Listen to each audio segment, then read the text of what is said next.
Today I'll be reviewing the Hitway BK3 Fat Tire Mountain e-bike. I'll be going over key features, claims, and more chapters in the description below. I paid only $800 with coupon for this bike, and what do you get for it? You get a 750 watt motor, 48 volt, 14 amp hour battery. This is as big as other brands' extended battery. That is a lot, 672 watt hours. That is an estimated 30 to 75 mile range. Will it hold up? We're gonna find out. So here's some clues on how this bike came to this price point. The rotor is 160 millimeters, no name brand. Same with the brake caliper. These lights, they do a decent job actually.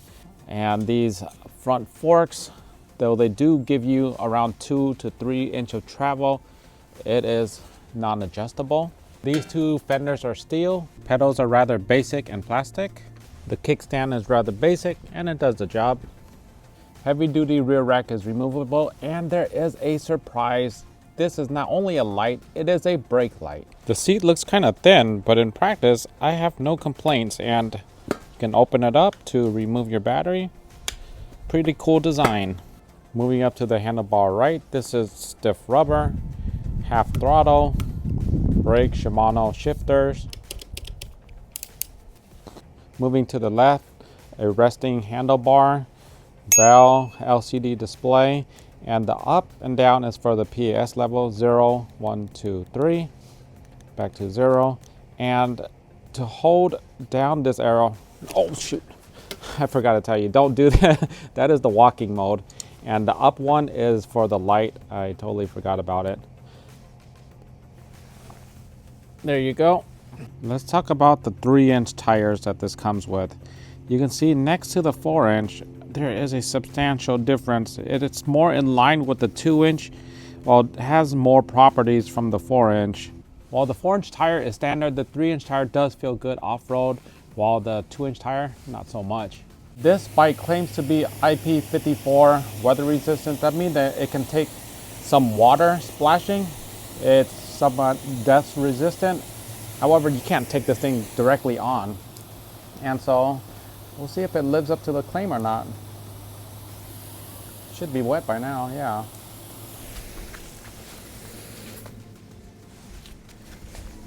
If it's raining and you gotta get somewhere, it shouldn't be a problem. Connection points look well protected. All right, it's time for a test ride. So of course I gotta test it by jumping off the curb, because that's as much excitement as I'm gonna get as a married man. How does a 3-inch tire handle grass? It does right. It does pretty good. Actually, it does excellent. I'm going through this and there's roots, gravel, there's duck feces, and it's doing fine. I don't have much in an issue. It's just plowing right through it, and it feels quite good. Compare that to a conventional mountain bike. This is not happening. The pavement is a total mess, and maybe one day it'll get fixed. It corners well. Yeah, this thing, it's just flying through. I do want to note that you do feel quite tall with this. In a way that's good, because you have nice high vision and safety is on your side. However, there are some times where being so tall can be a disadvantage. There's some drawbacks to being too tall. Complained absolutely no Asian ever. However, I'll get to that a little bit later. As for this pavement, you see it's not flat. There's cracks, there's loose gravel, dirt, and it is just flying right through it. And when you get to obstacles, instead of hitting people, you can make your own route. And look at that, you just go up that mountainside and just keep on going. Everybody minds their own business, everybody's good. Okay, so the issue with being too tall. And to be fair, the issue isn't even a real issue. This parking lot has a 8-foot clearance. However, I'm going through it and I feel like my head is going to get chopped off because it is so high that it's much higher than I'm used to. Right past this corner, there's an incline to get up to the second level. And here I am, not a single pedal. Okay, so I'm just going up this incline, and the bike got up to 16 miles an hour while I was climbing up the incline. So it does have ample amount of power.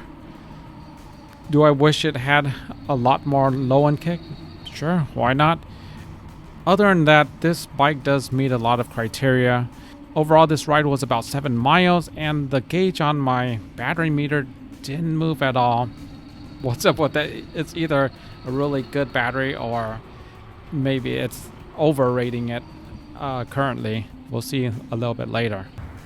All right, let's take this thing off-road just a little bit more.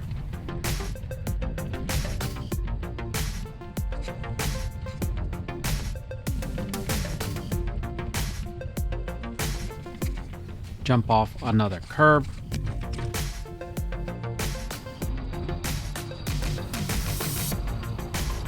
Switching gear briefly, I want to go over what comes in the box and an overview of the assembly process.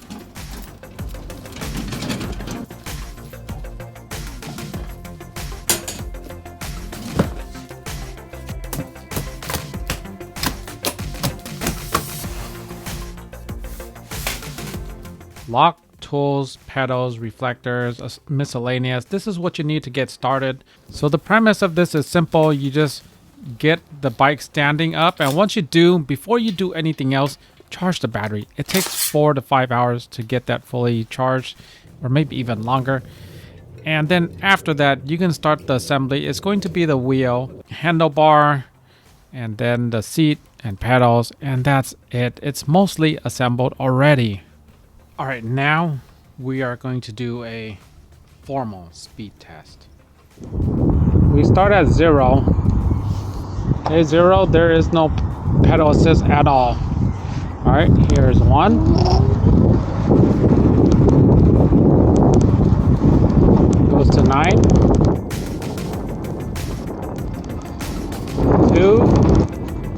Goes to 15, 16, 15.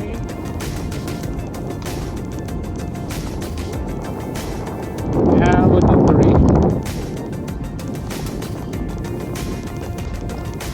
Alright, here we go, here we go.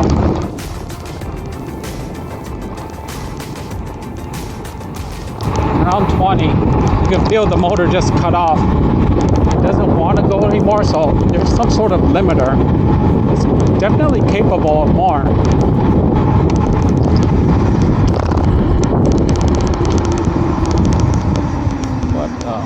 Come on. Come on. Come on.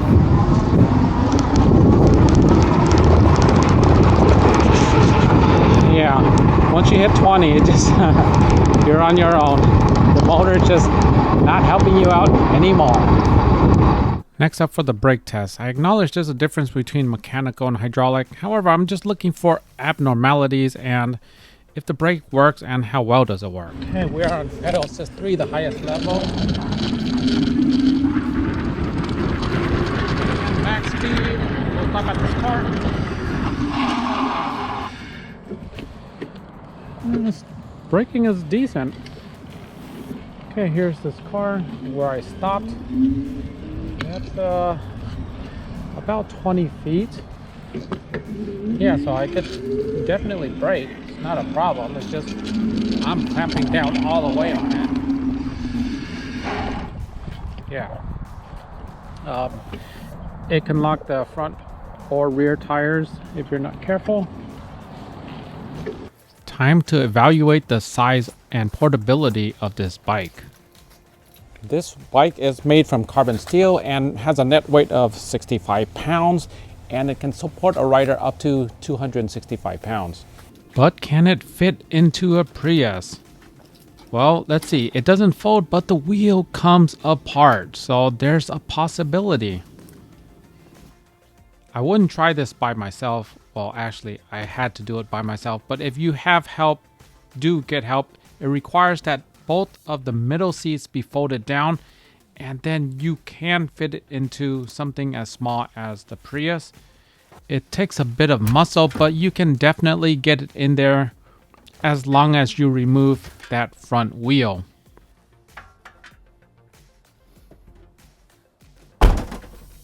For the hill test, I'm going to take the Hitway BK3 up that hill, throttle only. Sometimes you don't have the luxury of a running head start, and this is on a 15% grade. Alright. The entire hill has an incline, however the steep part gets towards the middle.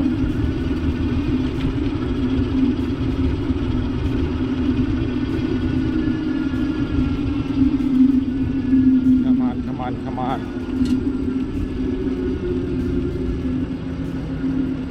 Oh no. Is it gonna make it? This part might be too steep.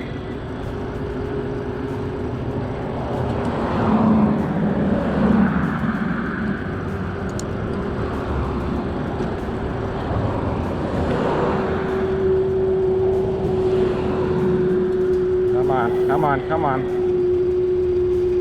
It's gonna make it. It's gonna make it.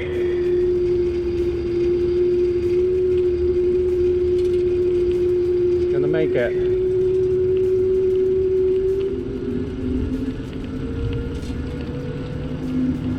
Made it.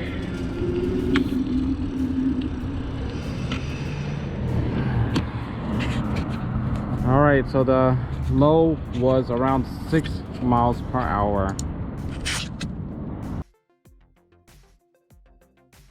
Round 2, we're gonna do pedaling this time. All right, and of course I forgot my phone holder, so I'll have to hold the speedometer. Let's get going. Oh yeah, we're gonna plow this hill. We're not gonna forgive it for letting us go so slow last time around. This time we're gonna pedal the way up. Let's see how much I can sustain. Come on. 11, 12. All right, this is the peak part right here. Okay. So much of it 11. Ooh, would have been easier if I had 2 hands on the handlebars instead. But it is what it is.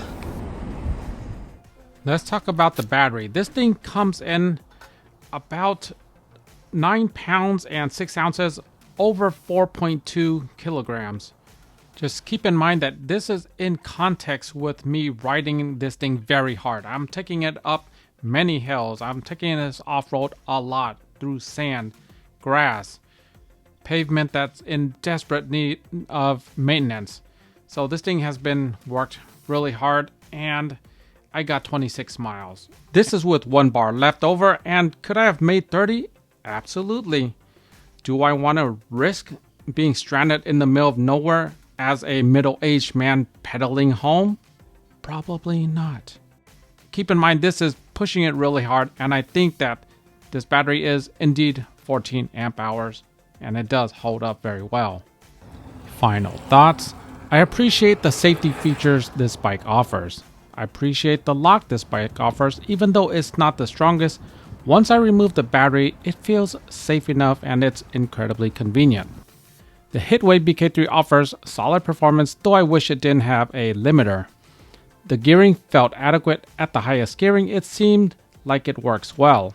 The hill test is a torture test, and the maintained speed does fall in line with what a 750 watt motor should do.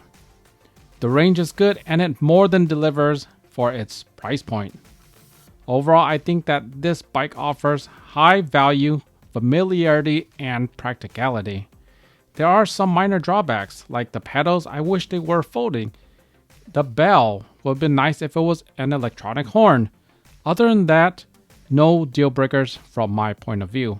For an entry-level e-bike, I think the Hitway BK3 delivers on its promise. Anyhow, thank you so much for watching. Be sure to like, subscribe, share. See you on the next one. Take care.